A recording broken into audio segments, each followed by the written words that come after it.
So, you know, uh, uh, it is such a welcoming email from Erasmus University to the alumni, including me, to then show interest in your executive development program or professional development program, or that is formulated as short courses, though it can you know uh, be at the campus at Erasmus University Rotterdam, or there could be MOOCs or you know Zoom meetings or Zoom lectures. While at the same time, uh, uh, what I'm thinking is that at Pakistan, especially in University of Management and Technology, I remember that the similar kind of activities were being organized for the faculty members. For example, we had a great friend and a great colleague, Heather Mahmood, Dr. Heather Mahmood. Now he's a PhD.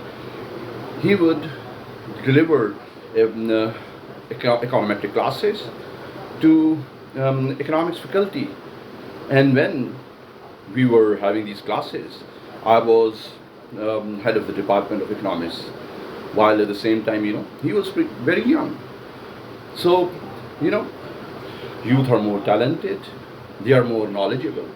And yes, somebody, a middle aged man like me, who had university education decades ago, would really benefit from what young, talented faculty members um, in Netherlands or across Europe, or international faculty members would have to teach to senior professionals.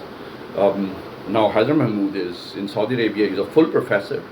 Then my student Sami Bajwa is Dean Superior University. Then Khurram Shahzad is now lecturer in a British university. So there's a lot of potential in youth. And yet again, going by that, thinking, it is central that immigration, the immigrants who are middle aged like me and who have school going, college going, or university going children should then be facilitated. Their children should be facilitated with best education and work opportunities, and they won't be any prouder. They would have no qualms, or there would be no identity crisis or misconceptions, or there would be no wrong perceptions that immigrants from developing countries come with traditional culture and values.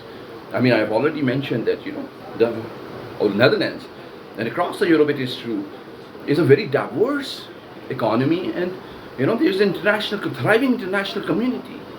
Uh, Young generation always have their own culture. That needs to be understood as well.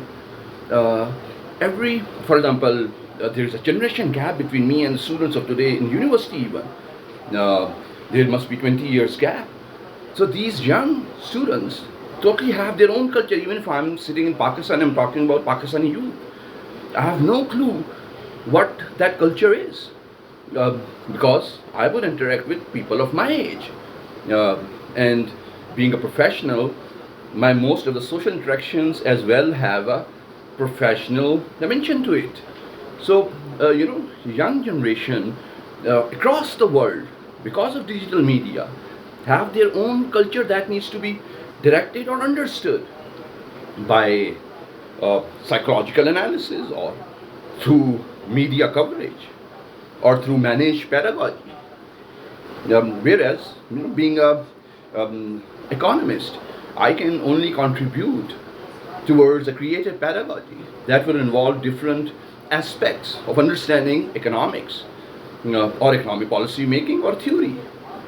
Thereby, that needs to be understood as well. There is no identity crisis among the youth. It is mostly misperceptions and misconceptions. Youth across the world must have very similar culture because of digital media.